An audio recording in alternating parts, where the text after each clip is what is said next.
Pag wala pang space, kagaya nito, ang layo mo pa sa kanto, inigot mo to, sasabit ka na kagad sa kanya. No? Then pag lumagpas ka naman at inigot mo to, sasabit ka naman sa kabila. Nakakabi dito, sir.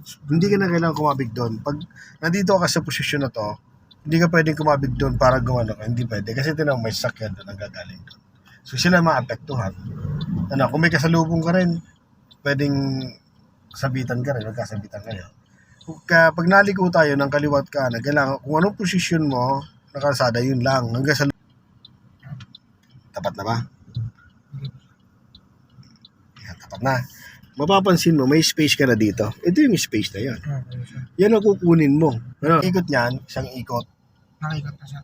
Nakaikot na yan, o, pabanti mo siya ng konti. Ngayon, pag abante niyan, tumapat naman ang balikat mo dito, sa kanto, di ba kanina side mirror. Ngayon, pag tumapat ang balikat mo, pwede mong isagad naman. Hindi, sagad mo nibela mo. Kung kailangan, kasi minsan may kasalubong ka. Kasi masikip nga yung kalsada eh. No? Abante ka ng konti. Yan, hintayin natin tumapat ang balikat mo. Tapat ang balikat mo dito. O, sagad mo naman nibela mo. Ayan o. Safe ka na yan. No? Sige, diretso lang. Gas. Hindi pa, gas ka pa. Gas.